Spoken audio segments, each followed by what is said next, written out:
Oh, sini ada satu kedai jual barang detailing. Jom kita tengok. Oh, banyak barang ah.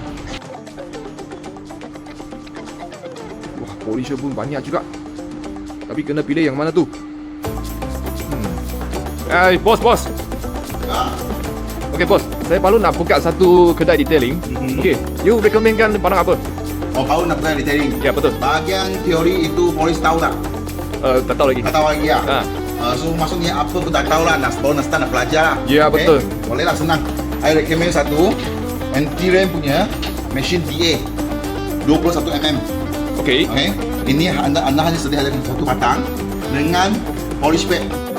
Sini ada banyak jenis dengan polish pad. So, batang memang tengok sampai pening-pening kepala lah, apa nak pilih lah. Ya, betul. So, tak payah pening, aku recommend sama you. First, kita ambil satu heavy medium cut pad. Second, medium pad. And then, fully punya polishing pad dengan fully punya finishing pad. Okay, 4 jenis je. Jom, kita pergi tengok compound. Okay, bos. Compound recommend yang mana tu? Like, compound aku recommend sama pakai dengan fully set dulu. Ada 1.0 untuk cutting, 2.0 untuk polishing, 3.0 untuk finishing. Oh, okay. So lepas ini fully set you sudah tahu, you boleh upgrade pakai sampai nano cut. Oh, okay. Nano cut dia akan lebih jaga. So tak apa, you baru buka kan, aku recommend pakai ekonomi ni barang sikit dulu. Saya ni tak boleh jalan, dah boleh buka kawas lah. Okay, jom.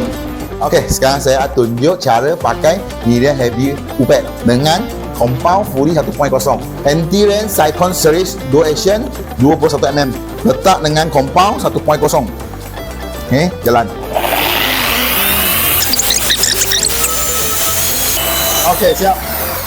Like kat upad compound sama juga fully 1.0, compound letak, ratakan, start jalan. Kita sekarang nak polish, kasih warna dia mampak balik dengan shining balik. So, pakai dengan polishing pad lah. Polishing pad dengan finishing pad dua. Goncang sikit biar balance compound dia. Goncang sikit je. Lepas tu letak 2 titik, 4 titik ke atas.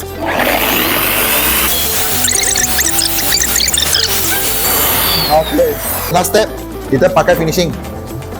Compound 3.0 fully. 1, 2, 3. Jalan. Siap. Kemas. Baik, kita tengok hasil dah siap. Gila ni. Inilah barang dia. Baru masuk bidang polishing, perlu ada punya barang. Anti-ram-nya Cyclone series dual action 21mm, medium heavy upad, line cut upad, polishing span satu keping, finishing span satu keping dengan set compound fully 1.0 untuk cutting, 2.0 untuk polishing, 3.0 untuk finishing. Okay, bos. So inilah semua barang kan? Ya, betul. Basicnya polish sini saja. Okay, so harganya berapa semua? So kawan-kawan nak tahu harga, kontaklah kita sekarang. Okay, boleh.